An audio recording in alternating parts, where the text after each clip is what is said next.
Well, some of them probably don't because they're already doing a good job.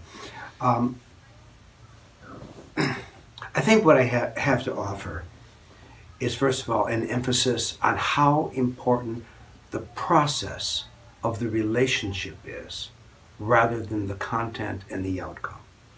I think many coaches are focused on producing something rather than the being with. Mm-hmm. I think the most important concept that I have to offer is how to be fully present.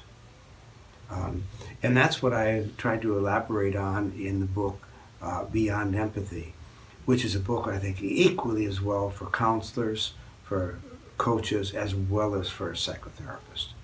It's a book about how to inquire and how to really inquire so that the listener who's receiving the questions feels fully invited into expressing who they are.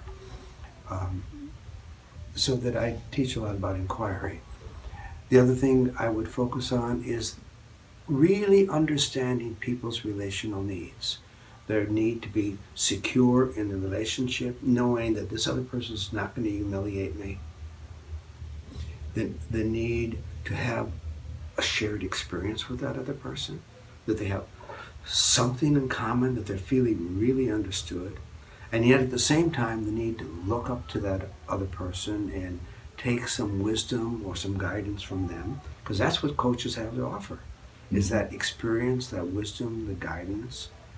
And I think they don't appreciate how important that is.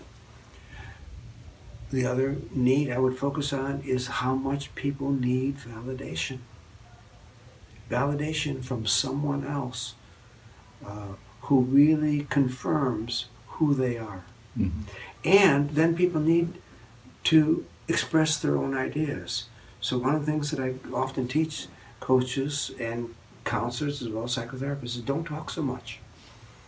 Listen more and invite the other person to tell their story, because people need to define themselves and they need to make an impact. Mm-hmm. And so part of being a good healer of any kind, whether you're a coach or a psychotherapist, is allowing the other person to have some impact on you, to be moved by their story, to listen to what they don't like. And I think that's an important part of coaching, is that people come out of the business world not able to express what they don't like. And as a coach, we need to be there and accept it. Mm-hmm. And I think there's also a need to have the other person initiate. And I think what I like to get across to coaches is the importance of moving beyond coaching to being a mentor, to taking on that other person and really be fundamentally invested in their welfare, not just in their job promotion, but who they are as a person.